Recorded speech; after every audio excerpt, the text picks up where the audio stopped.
Welcome to Jesus-Centric Life. I'm Donna. I'm here with Pastor Josh. And before we even get into this week's episode, my voice is not scratchy, Yay. cracking, bad, awful. We all rejoice with you. I know. I've gotten a few comments from people. It was hard to listen to. And I'm so sorry about that, but I am healthy, well, and we are podcasting once again. And we have a special guest with us. We have Mindy Chapman with us today as we talk about rediscovering church in a new season. Is it really a new season? Seems rather old to me. Here we are. That's awesome. Mindy, share with us a little bit about yourself and your family. I'm married to Mark Chapman. We've been married 48 years. Ooh, almost on the 50. Almost on the 50. We've got two children, 42, a son, and 39 to be daughter. So that's our family. That just took my breath away because I've been here 35 years and yeah, I've watched your kids grow I up. remember you coming. Wow. When you were a student. Yes, when I just got out of college. So you and your husband, Mark, have been here for how many years? 39. Wow. You've seen a lot at Peace. We have seen a lot of transition. All of it positive. Maybe not at the time, but it all worked out to be where God wanted us. So I think I remember Susie Husky saying something very similar to that when we interviewed her, and always trusting in God's provision and his direction. He's got a plan. Yeah. So what was it like? Tell us a little bit about raising your kids at Peace. What was it like? What were you guys like back then, the community and all? So to back up just a little bit, we were blessed with moving to Salt Lake City for the first we were 5 years there. And if you ever want to become a strong Lutheran, move to a place where you're a minority.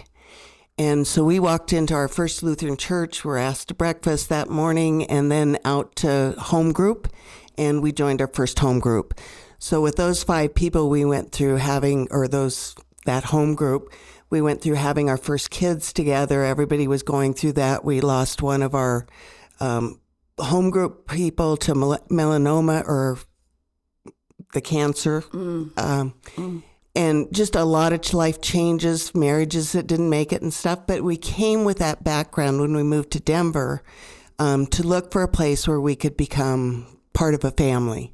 So that was real important to us when we found Peace. So I'm going to interrupt you real quick. I've heard you share the story about starting in Salt Lake. How many were in that Lutheran church? You know, it was an ELC because we didn't have very many choices at that point. So we're going to shut the conversation down and move along. No, I'm kidding. There were not many Lutheran choices then. And again, it was a very strong, pretty medium-sized church. I would say the size of Peace with Christ when we came here, about that size. Very strong Christians, very in the Bible, very, we had to build up our beliefs to live amongst the Mormon faith. Yeah, for sure. All right, so you guys came to Peace. Came to Denver. Right. What were you looking for in a church? Well, I think anytime you go to a new church, you look for what you've lost or what you're replacing. So we did a lot of church visits, went to several. We kind of had some basis here. I had a cousin, Dave Schlachter, and his wife, who I'd gone to school with, and Dan and Debbie Austin, we knew. So we had a bit of a basis here. Came, tried it, maybe not right, but we decided to dive in and start helping and make this our church home. And by joining Sunday school and serving coffee and ushering or whatever the jobs were, it became our church. So you weren't the very beginning of Peace, were you? No. But the kind of beginnings. Correct. It was that little building in the middle of nowhere still, Correct. Right? And our wall fell down with the new construction in the wind, but we were meeting Sunday school down at the theater down the street, and so we have a lot of memories from those days. Shout out to the Schlachters. I still miss them not being here, but we all do. Yeah. So let's go back to the original question. What was it like raising your kids here in those early days? Well, because, again, we looked for a group. We immediately joined a home group, not the one we're in now, but another group that met clear out in Kansas at that time.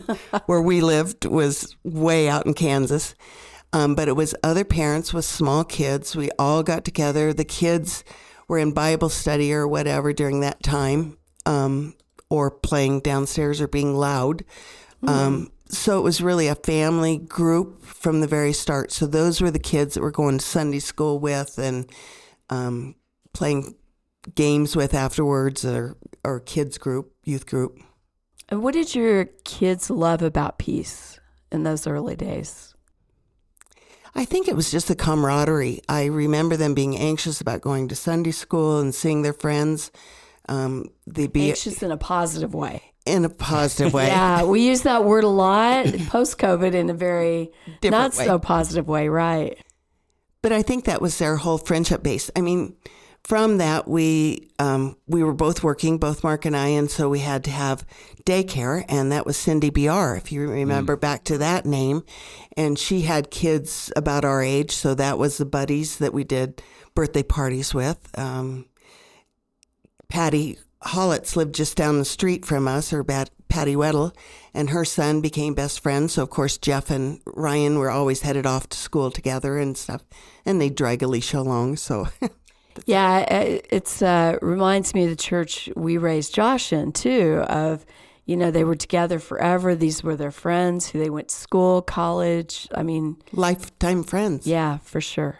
Yeah, and it sounds like as you're talking, this thing keeps going in my mind, that it's what kind of made Peace home wasn't a program or activity or the feel or the vibe or the building or the music or any of it. It was the community that was built. Absolutely, the community. And I think to this day, it's people that are going through the same stage you are, whether it was we went through job losses and parent losses and children going off, growing up, empty nest, all those stages with believers wrapped around you that knew where you have been and where you're going, help guide you when you get a little weak and shaky. They were certainly there, and we are, I hope, for them as well. Yeah. So your kids grew up, that goes in the blink of an eye, and they went to college. Did yours and Mark's feel for church or desire to be at church or your purpose in being here, did that change at that point? I don't think so. I think our belief in the church, and again, we were very blessed, it was something that was feeding us, something we needed. And I think the kids took that from us, that was important to us. They saw us work when we opened the new school and paint desks. They were out here helping with the playground when we built the playground. It was a family thing of that's just what you do. That's your people.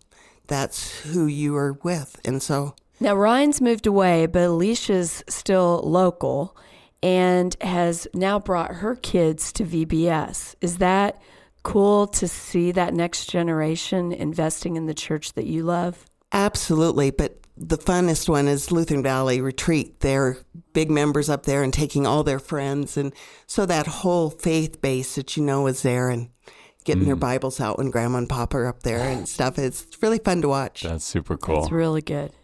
Did you ever feel a loss of purpose? Like that you struggled for your purpose or you struggled when your kids left home? Well, there's that empty nest period that's really hard to adjust. I mean, things are quieter.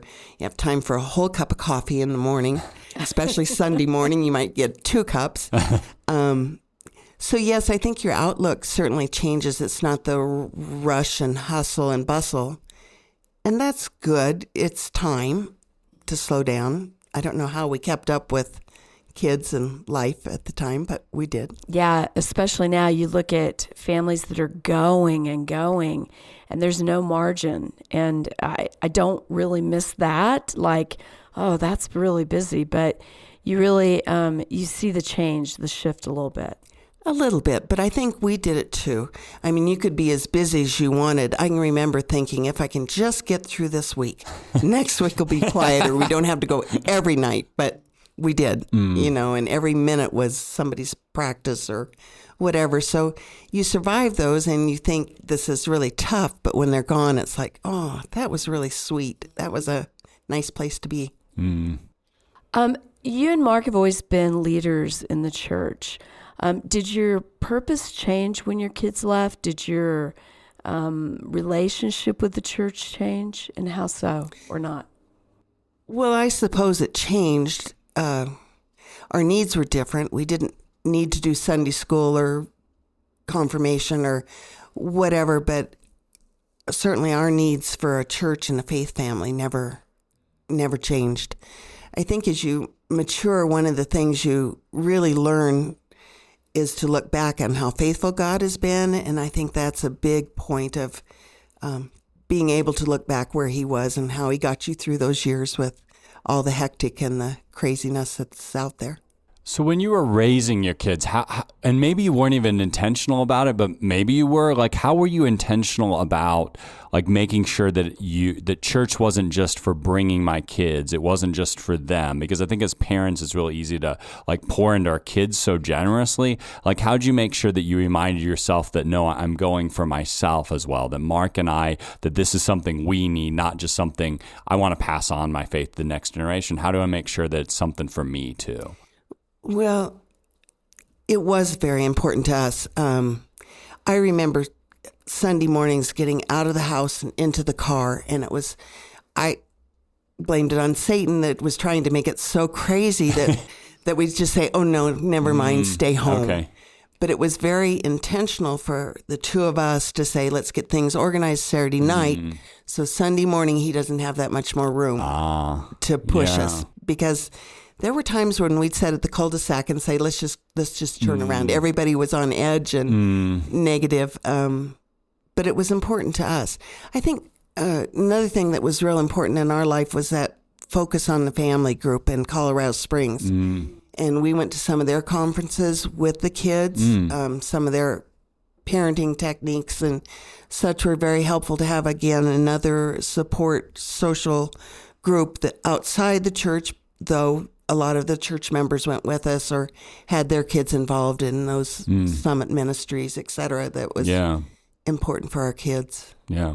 No, that's, I think that's really good. I think so often, like, we can do it, if we do church for the kids, then that transition out. And I keep hearing that in you, that, like, it really wasn't a hard transition for you in some ways, because when the kids left, there was still, you were going to church because of you and Mark, and you invited the kids in and you wanted them to learn and grow in it, but you were going because you needed to be fed there, not just because you wanted your kids to be raised the same way you were raised. And I think that is generational. You watch examples. My mother washed communion cups on Sundays after church, and all of us kids were there. We were in the kitchen. We helped serve funerals. Yeah. Dad reshingled the sanctuary. Yeah. Those memories it was just what life was supposed to be about. Yeah. That's what God gave us. Yeah. Yeah, I think it's actually Dr. Dobson, since you mentioned Focus on the Family. He's the one that started that, but he talks about, like, first generation Christians, second and third. And so there's this dynamic, and I won't remember it perfectly, but if I recall right, it's that the first generation, it's just what they do. Like, they just do that. And then the second generation, they say, well, because my mom and dad did that for the kids, I need to do that for the kids. That my kids need the same experience that I did, but it was never really for them. And so then the third generation, well, they don't even care. And it doesn't always happen this way in generations, but the third generation doesn't even care because mom and dad just bring us to church, but they didn't care about our faith. And so, like, he talks about that kind of happened in America. And for you, it sounds like that you were very much, this is what we did. This is who we are. We're not doing it for our kids. We're not doing it because our parents did. We're doing it because this is who we are as a family. We're centered on Jesus and the life of the church. And have both Ryan and Alicia taken on that same spirit? Very much. Ryan and his wife are very involved with their church in Tennessee. It's not quite Lutheran, but there's more than one way to pray. And and we always try to remind people that is our goal is to raise Christian kids. We do so from the Lutheran perspective, and that's valuable to us, but we want them following Jesus and the Bible. Yeah. Right. Different man-made rules, but that doesn't mean ours are, though they are better than the others, but... that's how we like to say it, too. They are the best. Lutheran is the best, but yeah. I feel like I'm at a pep rally right now. Yay. So, something that we hear sometimes, and I've never heard you and Mark say it, is somebody else needs to do that. We've done our time. We've given a lot to the church, our time, our talents, all of it. Why doesn't somebody else pick up that and do it? What's helped you guys not to have that mentality? Well, in all honesty, we probably do have some of that of not making eye contact and sitting on your hands, just to protect our retirement years too. I think sometimes people jump out of jobs into retirement as a job and really overcommit. We'd like time to go see grandkids and be involved and not have to say we can't come to that game because we have X, Y, or Z at church. So we have been pretty protective of our volunteering. But boy, if it needs done, we'd sure like to try and help if it can fit into the schedule, because people did it for us. There was a whole generation. You think Ruth and Jim Meisner and the Fullers and Nancy and Guy, and that older generation that was there to support us. They weren't maybe doing the day-to-day, but we sure knew that we had their hearts and the encouragement that we were doing okay with volunteering at that stuff. Yeah. Wow, you bring up fantastic names. We know a lot of them. Yeah, for sure. For sure. So what does belonging to the church look like for you guys now?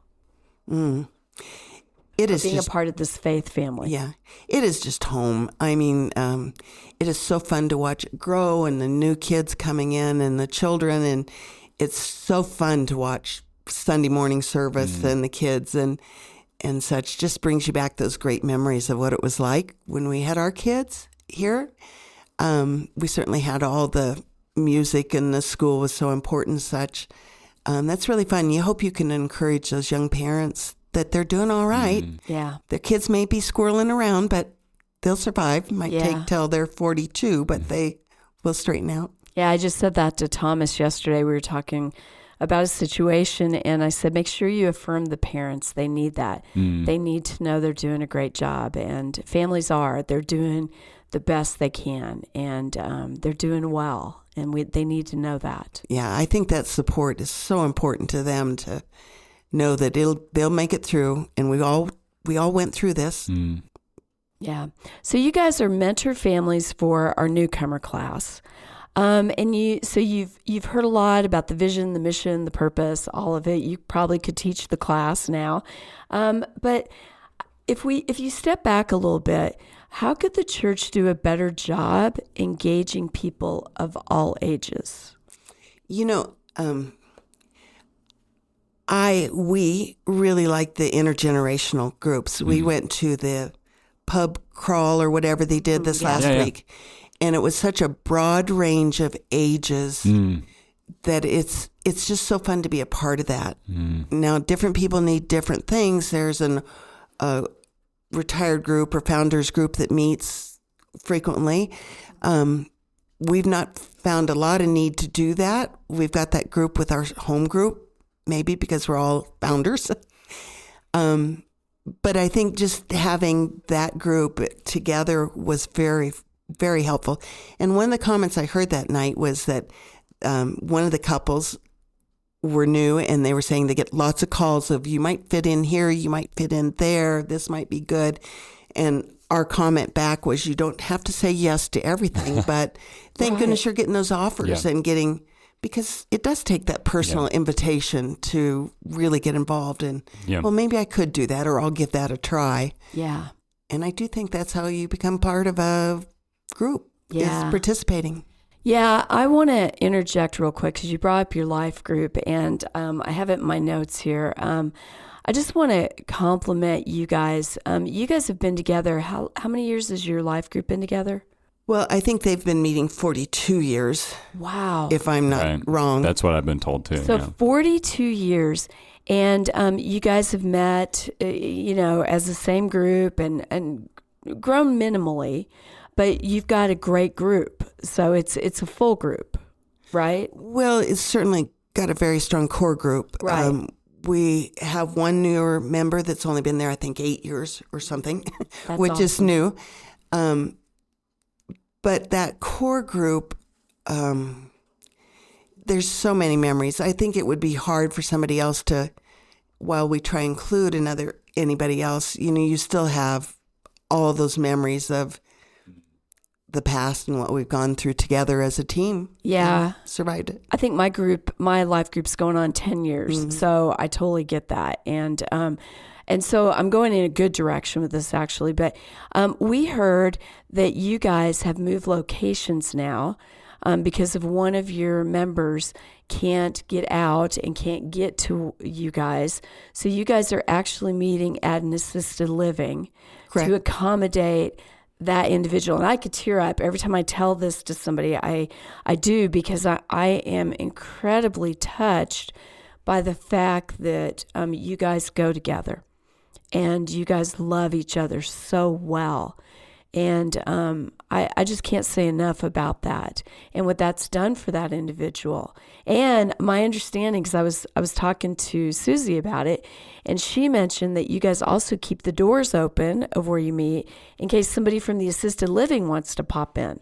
She said the only time you guys close the door is when you're praying, because you want that confidentiality and that, that time. But on behalf of us, I just want to thank you guys for being a community that others can emanate want to. We kind of think he's just breaking the way for us. He's breaking them into what we're like. So we're all going to end up there someday. Yeah. Yeah. They'll know who we are when we arrive.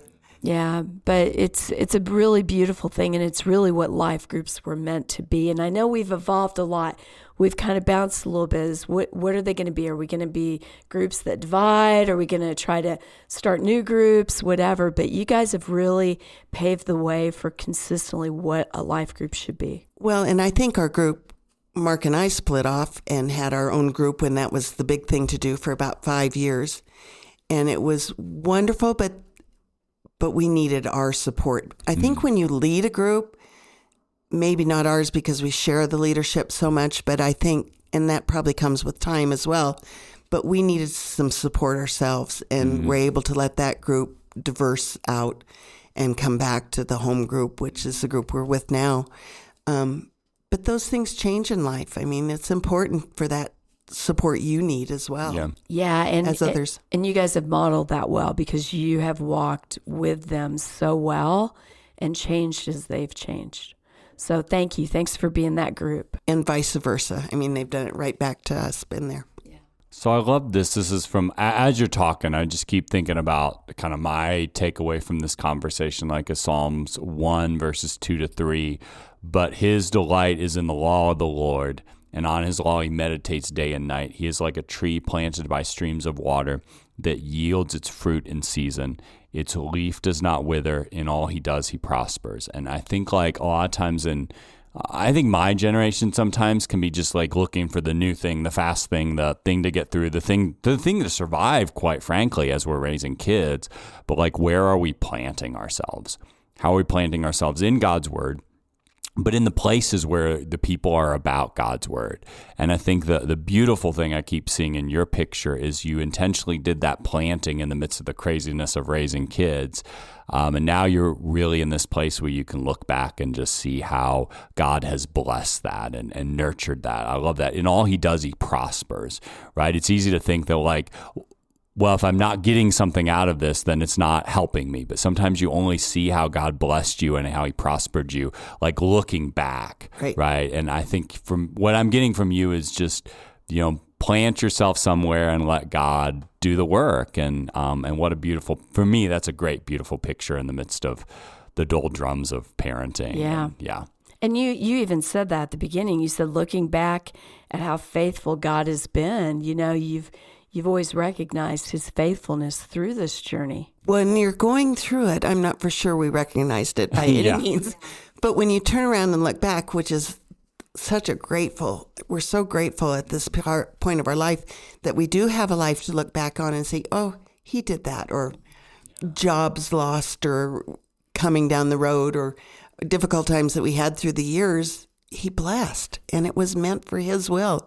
And we've had the chance to look back and see that, and hope the kids get to do that. Yeah. Amen. But yeah, plant yourself somewhere. That's, and make the intentional, I know we're going to church. No, we're going to small group. No, we're doing this. No, because I think it's hard to plant. We think, well, I'm too tired today, or it's been too much, or it's been this. But like intentionally as parents, we have to plant our family somewhere and just decide this is what we're doing, and that's a priority. And I think after you've done that a few times and you realize, gosh darn, I sure feel better after going to church this morning, or helping serve that meal or whatever, or taking that meal to somebody that needed a meal. You get so much more out of it than who you're serving is just very uplifting, and God blesses that, I think. That's awesome. So I'm going to end with this. Any words of wisdom to our listeners, whether they're young families, or empty nesting? Just some final words of wisdom that you would share. Well, I don't know if I have a lot of wisdom, but from God's point of view, just trust him. Just don't give up. He's always there. He's always got you. He'll get you through. Amen. Amen. Mindy, thank you so much for joining us and having a seat at the table. We hope to have you back. You're a delight to interview. So thank you so much. And thank you for listening to us today and sharing this conversation. And we look forward to our next episode of Jesus-Centric Life. Have a great day.